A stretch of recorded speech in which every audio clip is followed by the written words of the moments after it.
কোনো মা তার সন্তানকে খারাপ করতে চায় না। শায়েখ বলেন যে মারাই নাকি সন্তানকে খারাপ করে। আমার একটা ছেলে আছে, ছেলেটা 30 বার কোরআন শরীফ খতম করছে। তারপর মাঝখানে ওর বাবা বিয়ে করাই দিছে। দেওয়ার পরে ছেলেটা এখন দেখে না। ছেলেটা ওই বউর কথা ওঠে আর বউর কথা বসে, আর বউটা কুফরি করে, বউর কথা উঠা বসা করে। হ্যাঁ, আর কুফরি করছে। আচ্ছা আচ্ছা আচ্ছা, রাস্তায় ফেলে দিছে, রাস্তায় দেখেই না আমাদেরকে।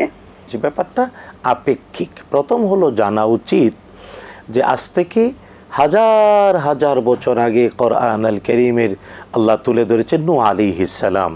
সাইয়েদনা নূহ আলাইহিস সালাম তিনি তার সম্প্রদায়কে 950 বছর দাওয়াত দিলেন। আল্লাহ তাআলা তারপরে ওহী করে জানিয়ে দিলেন, হে নূহ, যারা ঈমান এনেছে এরই মধ্যে এর বাহিরে আর কেউ ঈমান আনবে না। তখন নূহ আলাইহিস সালাম একটি বদদুয়া করলেন। এটা 71 নম্বর সূরা, সূরা নূহের মধ্যে আল্লাহ তুলে ধরেছেন। নূহ আলাইহিস বললেন, রাব্বি লা তাযার আলাল আরদি মিনাল কাফিরিনা দাইয়ারা ইন্নাকা ইন তাযারহুম ইউদিল্লু ইবাদাক ওয়া লা ইয়ালিদু ইল্লা ফাজিরান কাফারা।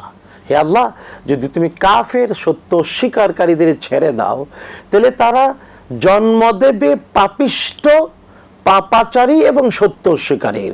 কাফের জালেম ছাড়া কিছু জন্ম দেবে না। তাই বীজ যেমন ফল তেমন, গাছ যেমন ফল তেমন। কোরআনের কথা এটা কোরআন আল কারীম, এটা আপেক্ষিক। আরেকটা ব্যাপার হলো আল্লাহ তাআলা সূরা লোকমানে জানিয়ে দিয়েছেন, মা বাবা যখন সন্তান জন্মের পরে তাকে একটা জিনিস শিখায়, এর নাম তাওহীদ। এটা হলো আমরা বলি যে ওই একটা কিনলে একটা ফ্রি, যেমন আমাদের অনেক বাজারে অনেক সময় অফার দেয়, বলে একটা কিনবেন সাথে আর একটা ফ্রি দেবে। ঠিক এটা বোঝার জন্য বলা, বার্গারের সাথে একটা বার্গার ফ্রি থাকে, পিজার সাথে পিজা ফ্রি। আল্লাহ তাআলা সূরা লোকমানে জানিয়ে দিলেন, পৃথিবীর তাবুত আইম্মা মুস্তাহিদিন ব্যাপারে যে যদি মা বাবারা সন্তান সন্ততিকে তাওহীদ শিখায়, তাওহীদ আল্লাহর একত্ববাদ শিখায়, তাহলে আরেকটা ফ্রি পাবে, তা হলো মা বাবার আনুগত্য। সূরা লোকমানের দলিল। তো এই জন্যে মা বাবাদের উচিত তার ডিউটি পূর্ণ করা। এরপরেও এক্সেপশন প্রুফ দ্য ল, কোথাও কোথাও ব্যতিক্রম তো আছে। যেমন নূহ আলাইহিস সালাম আল্লাহর নবী, তার সন্তান ঈমান আনে নাই, আল্লাহ কোরআনে তুলে ধরেছেন। ব্যতিক্রম কোরআন দ্বারা প্রমাণিত। সুতরাং কারো উপরে কারো দোষ দিতে নাই, ব্যাপারটা আপেক্ষিক, দলিল সহ প্রমাণিত জানা উচিত।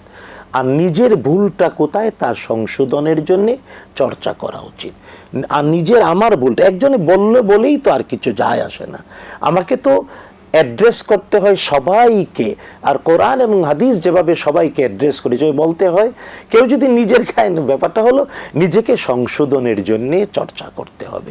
আর হ্যাঁ, তিনি যে তার সমস্যাটার কথা বলেছেন, এটা হলো যে বিয়ের পর থেকে ছেলে শুধু বউয়ের কথাই শুনে আর মা বাবার কথা শুনে না।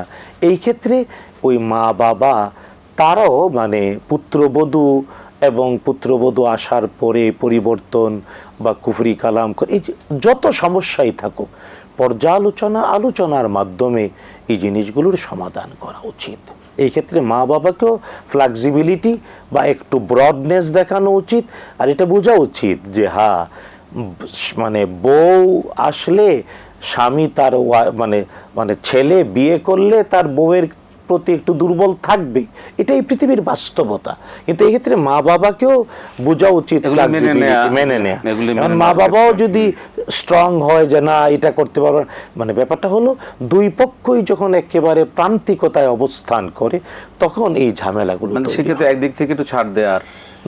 আর হ্যাঁ, এই ক্ষেত্রে ছেলেকেও নসিহত করা, ছেলের বউকেও, কারণ আজ তারা মানে নতুন জীবনে বউ ছেলে, একদিন তারা, কারণ দুনিয়াটা ধার উদ্ধারের জায়গা, মানে সকাল হলে বিকেল হয়।